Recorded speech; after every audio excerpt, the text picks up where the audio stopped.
Good morning, Maybelle and Dixie here. Hi there. Maybelle was just about to tell me an exciting story about a snake she encountered in her back pond. It's true, and I am just going to set my coffee down for this because I just get startled a little myself when I tell the story.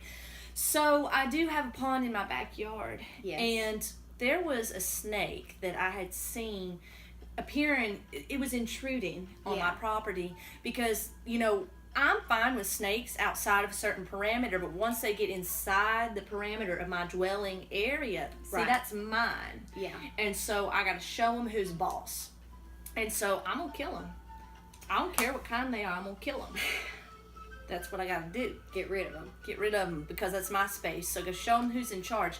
Now, so this snake had been in the pond, and I thought, I got to catch this thing and kill it. Right. When it had first started appearing, it was about yay long.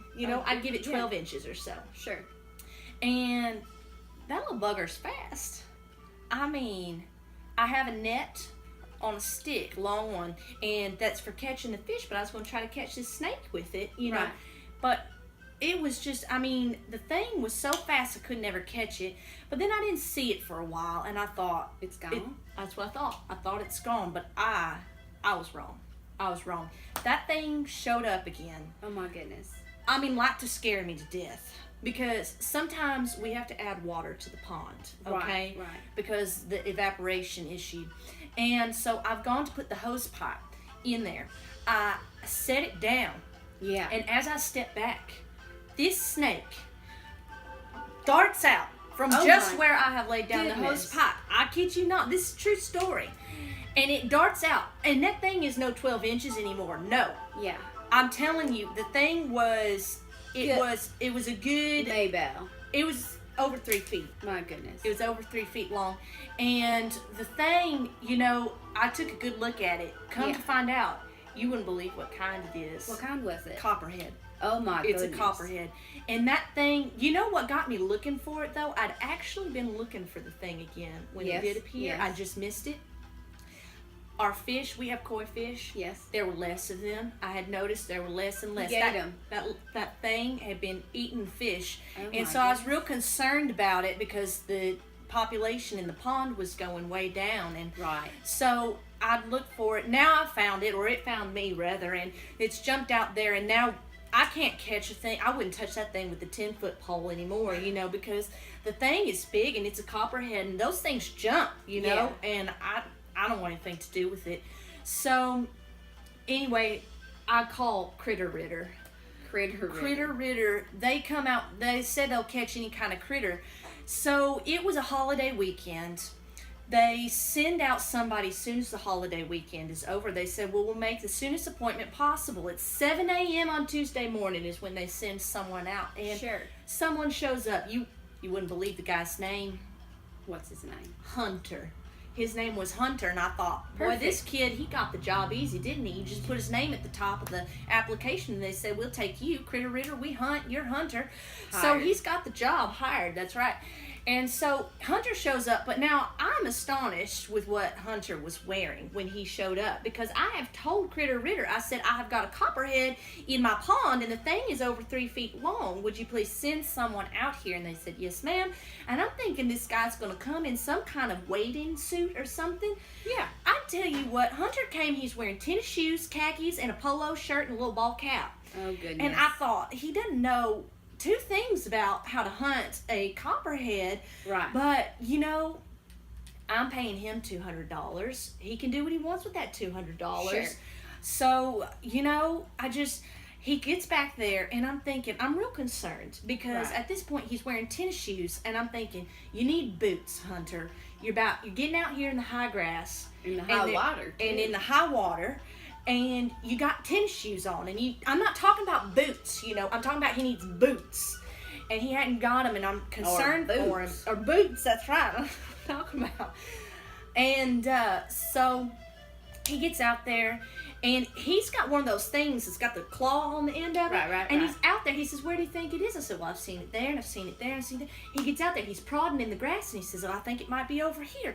And I'm thinking, Hunter, why in the world are you prodding in the grass like that when you know there's a copperhead out here? Terrifying. You can see how concerned I was, but I'm standing a distance off, but I got my eyes on the situation because I always keep my eyes on the situation knowing that the copperhead's out there.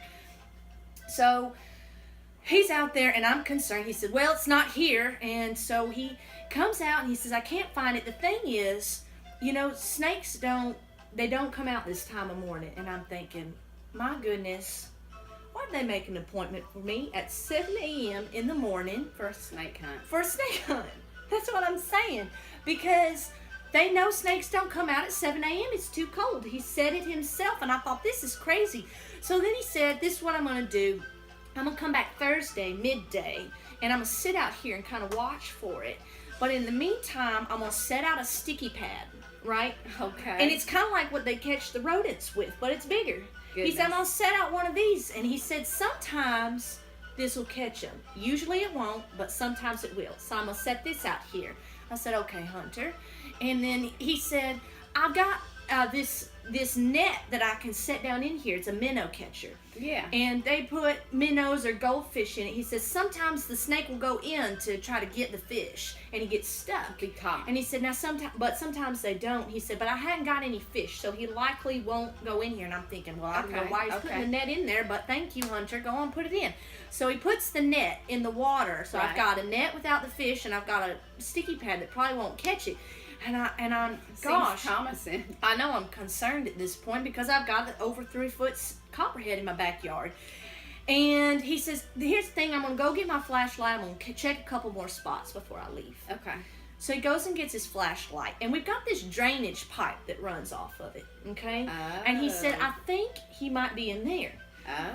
I kid you not. True story.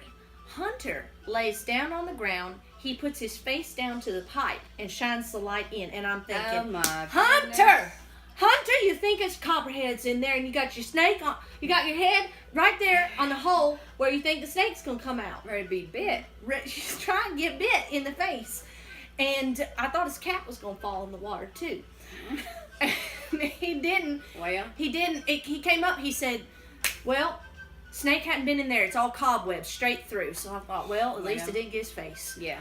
And he said, but there's another spot over here under these rocks I think he might be. And he goes, you know what he did. He put his face down to the hole. By the rocks. Face by the rocks, down in the hole, shining the light in. Well, he comes up this time, and he says, I think he's in there. I can't see it, but I think it's in there. Goodness. So? He said, I'm just going to stick this sticky pad close over to here. Yeah. Well, he does. He moves it. And then he says, I'll just, I'll be back. But he says, if you see the snake, call me. Okay. And if I'm anywhere near, I'm going to come get it. Because the best thing to do to catch him is when you see him. And I'm thinking, well, that makes sense, I guess. That's right. So I think I'll call Hunter. I've got his number. But I tell you, I'm praying. I say a prayer right then. I'm standing back there and I'm praying, please let this snake come out while Hunter's here, because I don't want to have to watch for the snake anymore. You saw him. He came. And he goes. He said, he's walking off in the yard. And I look out. There it is, Dixie. The snake comes out in the water and I shout, there it is! And Hunter, he comes running over like this, right? Kind of picking his knees up, and he's got his claw thing in his hand, and he comes over and says, where is it? I said, it's there. He says, keep your eyes on it. I'm thinking, Hunter, I always keep my eyes on it. I live here. It's on it. It's on it. So I got my eyes on it. He walks around. The snake goes under the water, and he comes back up, and I said, there it is. And he said, where is it? I said, there. And he reaches around the waterfall, right where the snake's coming up like this, and he grabs it by the neck. And I'm like, yeah! Because I don't want this snake anymore. He's got it. He's got the snake. And then he mumbles something to me. He says, I want to put it in the pillowcase. I said, I thought, did that man just tell me he's going to put this snake in a pillowcase? Yeah. He said, so I go in to get my checkbook. And as I go in to get my checkbook, I look out the window where he's back by his car. And sure enough, he has got a pillowcase, and he is wrangling this thing to get it inside the pillowcase. I saw him tied up and everything. He throws it in the back of his truck, and he gets back to the back, and I'm going to give him the check, and I said, Hunter, I saw you put it in a pillowcase. what do you do with these snakes? I said, around these parts, we take their bodies and we throw them in the trees to let the other snakes know what's going to happen, because that's what we do. See, my dad ran over a copperhead when I was little with the lawnmower, and he took it, he tossed it up into the woods, and he caught up there on the trees, and I didn't see a copperhead for a while. That's a sign. That's right.